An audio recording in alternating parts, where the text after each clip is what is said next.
Hey everyone, this is Joseph here with Miss Abby Wilson, who is our Director of Guest Services here at New Vision, and she serves on our adult team.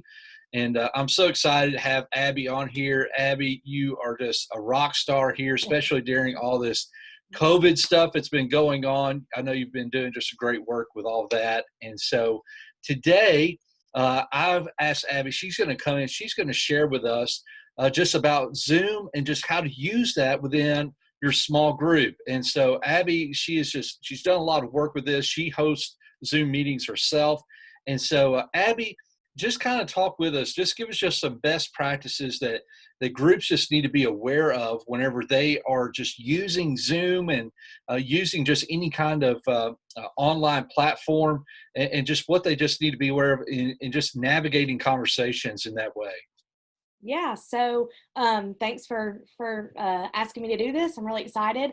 I think as many of us have been doing over the past months, I was going to say weeks, but it's been months, Yeah. is using virtual meeting rooms, chats, video chats. And I think that that's going to kind of go on for a while.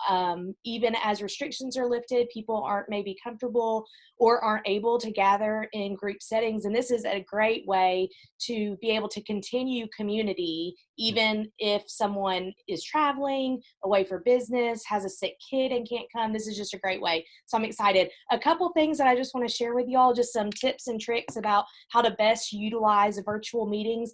The first one, this may seem silly, but is very relevant, is be aware of the lighting that you're around. You want to make sure that you've got light so people can see you. If you're sitting in a dark room, people can't see you. And we communicate so much. You can see my hands. You communicate so much with your body language, and you lose a lot of that when you're virtually meeting. And Yeah. so for people to be able to see you, I think is so important. So make sure that you're not in a dark room, and also make sure that you don't have a light right behind you. I'm going to show you. If I do this, Yeah. or if the sun was right behind me, it makes it a little bit more difficult to see me than if you just kind of have light around you or an overhead light. So that's the Yes. first tip. Again, really kind Overhead of lights could be basic, but bad. That's exactly right.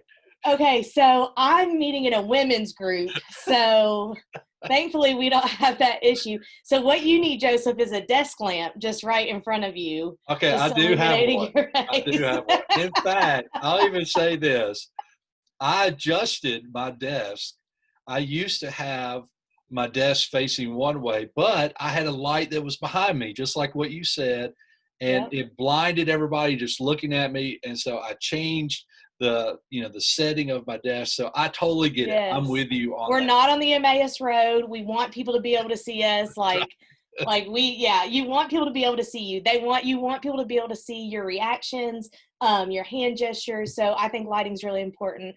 The second tip that I have for you is be really aware of your background noise. Mhm. Whenever we're meeting in our home, especially in our homes, we tune out background noise. I tune out my son listening to TV in the room next to me, or the dog chewing on a toy. But because we're all in our own environments and all Mhm. hearing our own background noises, that becomes deafening in a group setting. Even if you have a group of just even four people, if you have four squares on your screen and they all have background noise going on, that is very distracting, and it gets really hard to communicate. So that would be the other thing that I would suggest, just to be really aware of. I know it's not possible. I was on a meeting the other day and my dog was chewing on a squeak toy, and someone said, we're all working from home. We all understand. It's not a big deal. But if you have multiple people and that's going on, so as much as you can, just be aware of that. Try and, if you can, somewhat seclude yourself. I know that that can get difficult with kids and spouses and just everything that's going on, pets. But as much as you can, just try and be aware of that. Which that brings me actually to the third point that ties into that, is the mute button. Yeah. Just about every app that I have used, the three that I'm thinking of in particular are Zoom, FaceTime, and the House Party app. They all have the feature to mute yourself. Right. So where this really comes into play is when it's one-on-one like this, it's not as big of a deal. But when you are meeting as a group, and you hear background noises or you hear people trying to talk, it gets overwhelming and you're not able to hear everyone. You can't hear what a point that someone's making. People are talking over each other, phones are ringing, TVs are going off. So utilize the mute button. I don't know if it's going to show up on the screen, but Most of them are a little microphone. You just click it, it'll exit out. No one will be able to hear what you're saying. That'll eliminate that background noise. You learn on Zoom and on these different calls that if you don't need to respond with a sentence to something, that hand gestures come into play. You can do thumbs up, waving, nodding comes into play if you don't have to answer in a sentence form. So yeah, I think that that's also really important. It can get, like I said, because of that background noise, all the little clicks and ticks and things that you can hear going on, they end up overwhelming what the speaker's trying to say. And I think also as a group leader, it's important to kind of set those parameters with your group members whenever you're starting, or even now, we've been doing this for a couple months, and just say, we have learned, we learn as we go, and we want to get better as we navigate this new territory, and just say, these are some things that I want to try and see if this can help us in our communication with each other. I just thought of this, one more tip that I want to share with y'all is asking, and this is something that Pastor Brady has shared with us, is ask direct questions. Because in virtual settings, if you ask open-ended questions like, how are you doing today? And you're talking to 8 people, you're just going to get like a bunch of so call people out. Joseph, how's it going? What do you want to share with us today? Just really be specific. So yeah, those are the tips I've got. Lighting, being aware of background noise, utilizing the mute button whenever you need to, and then being very direct. Because again, we're not in a 3D setting where you're not making eye contact with someone across the room. You're looking at a screen and everyone thinks you're looking at them. Yeah. And so people tend to, instead of over elaborate, they tend to shut down in that setting. Yeah. So just being really direct in your questions. Yeah. So those are the tips that I've got for you. Good. Well, that is awesome. Thank you so much for that. And guys, we always want to just encourage you to, as you're just watching more and more of these videos, these are just resources for you.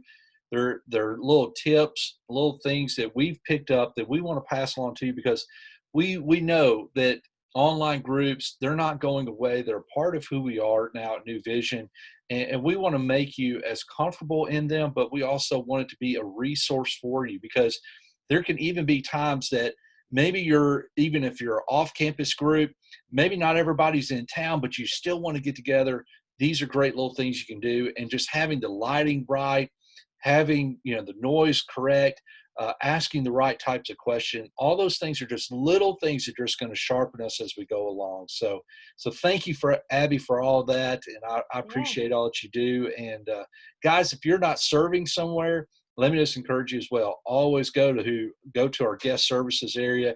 We've got parking things that we need done. We've got greeting that can always be done. And the more people we have involved in that, all it's going to do is just help us in so many different ways. So thank you so much for that, Abby. Okay? Yeah, thank you. I appreciate it. All right. Take care. Bye.